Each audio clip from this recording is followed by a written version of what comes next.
তোমরাও কি আমার মতো চুল পড়ার সমস্যায় ভুগছো অনেক দিন ধরে? চুল পড়া কিছুতেই কমছে না, চুলের গ্রোথও হচ্ছে না? তাহলে আজকের ভিডিওটা কিন্তু শুধু তোমার জন্য। আমি আজকে যেটা বানাচ্ছি সেটা কিন্তু আমাদের চুলের জন্য খুবই একটা ম্যাজিকের মতো কাজ করে, যেটা হলো আমাদের ম্যাজিক হেয়ার অয়েল।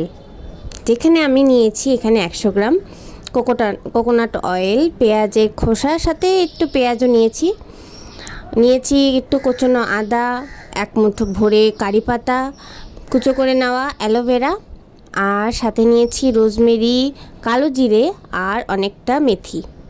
দেখো এখানে আমি এসব নিয়েছি। এখানে কিন্তু তোমরা চাইলে জবা ফুলও অ্যাড করতে পারো, ওটাও কিন্তু আমাদের চুলের জন্য খুবই ভালো, সিল্কি অ্যান্ড শাইনি করে। আমি পাইনি বলে অ্যাড করতে পারিনি, ঠিক আছে। তারপরে এখানে নিয়েছি আমি একটা লোহার কড়াই, তার মধ্যে সম্পূর্ণ তেলটা ঢেলে নিয়ে তার মধ্যে একে একে সব উপকরণগুলো দিয়ে আমাদের খুব লো আছে একদম অনেকক্ষণ ধরে জিনিসগুলোকে ভালো করে ফুটিয়ে ভাজা ভাজা করে ফেলতে হবে। আর একটা কথা, শুধু বাইরে থেকে লাগালে কিন্তু চলবে না, তোমাদের ভালো খেতে হবে, ভালো থাকতে হবে, মনটা ভালো রাখতে হবে। আর স্ট্রেস কিন্তু একদম নেওয়া চলবে না।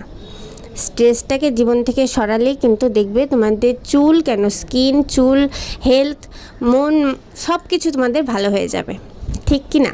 একবার ট্রাই করে দেখো কিন্তু। তো এখানে কিন্তু আমার তেলটা পুরো ভাজা হওয়ার পরে আমি পুরো ঠান্ডা করে নিয়ে তারপর এখানে একটা কাপড়ের মধ্যে দিয়ে ভালো করে তেলটাকে চিপে চিপে নিংড়ে। আমি এটা বেশ, আমার এটা চলে যাবে দিন 15, তো আরামসে চলেই যাবে। তোমরাও এরকম একটা ব্যাচ বানিয়ে অল্প করে বানাতে পারো, প্রথমে ইউজ করে দেখলে তারপরে আবার বানাতে পারো, ঠিক আছে। তো আজকে ভিডিওটা কেমন লাগলো অবশ্যই কিন্তু আমাকে জানিও। আর যদি এই তেলটা তোমরাও বানাও তাহলে কিন্তু অবশ্যই আমাকে ট্যাগ করো। ভিডিওটা ভালো লাগলে অবশ্যই একটা লাইক করে যেও আর আমাকে ফলো করে যেও। দেখা হবে নতুন একটা ভিডিওতে। সবাই ভালো থেকো, সুস্থ থেকো। আজ আসি, টাটা।